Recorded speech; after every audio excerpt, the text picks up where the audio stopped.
MCD में 12 ward समितियों के चुनाव से ठीक पहले केंद्र सरकार ने दिल्ली के उपराज्यपाल की शक्तियां बढ़ा दी हैं। इसका नोटिफिकेशन जारी कर दिया गया है। अब एलजी को दिल्ली महिला आयोग, दिल्ली विद्युत नियामक आयोग जैसे किसी भी प्राधिकरण, बोर्ड और आयोग के गठन का पूर्ण अधिकार दे दिया गया है। गजट नोटिफिकेशन में कहा गया कि राष्ट्रपति ने संसद द्वारा अधिनियमित कानूनों के तहत दिल्ली के लिए किसी भी प्राधिकरण, बोर्ड, आयोग या वैधानिक निकाय का गठन और सदस्यों की नियुक्ति करने की शक्ति उपराज्यपाल को सौंपी है। गजट अधिसूचना के सार्वजनिक होने के तुरंत बाद लेफ्टिनेंट गवर्नर वीके सक्सेना ने बड़ा कदम उठाया है और एमसीडी वार्ड समिति चुनाव के लिए पीठासीन अधिकारियों की नियुक्ति की है। वहीं से पहले मंगलवार देर शाम मेयर सैली ओब्रायन ने चुनाव कराने के लिए पीठासीन अधिकारियों की नियुक्ति करने से इनकार कर दिया था। सैली का कहना था कि उनकी अंतरात्मा उन्हें अलोकतांत्रिक चुनाव प्रक्रिया में हिस्सा लेने की अनुमति नहीं देती है। अब उपराज्यपाल ने आदेश दिया है कि अध्यक्ष, उपाध्यक्ष और स्थायी समिति के सदस्यों के पदों के लिए चुनाव निर्धारित कार्यक्रम जो कि 4 सितंबर के अनुसार ही होंगे। फिलहाल अधिसूचना राष्ट्रीय राजधानी क्षेत्र दिल्ली शासन अधिनियम 1991-1992 का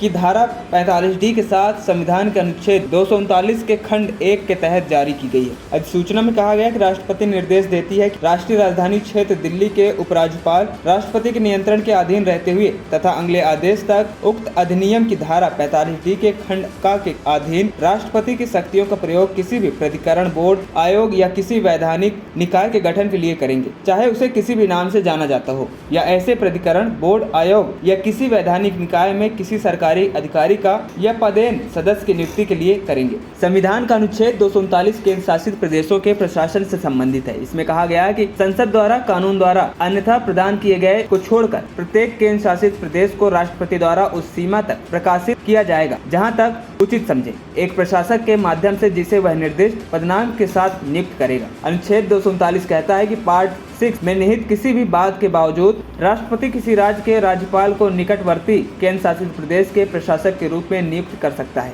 और जहां एक राज्यपाल को नियुक्त किया जाता है वहां अपने मंत्रिपरिषद के स्वतंत्र रूप से ऐसे प्रशासक के रूप में अपने कार्यों का प्रयोग करेगा। राष्ट्रीय राजधानी क्षेत्र दिल्ली शासन संशोधन नियम 223 की धारा 45D प्राधिकरणों, बोर्डों, आयोगों या वैधानिक निकायों की नियुक्ति करने की शक्ति से संबंधित है। ANP टाइम्स की रिपोर्ट।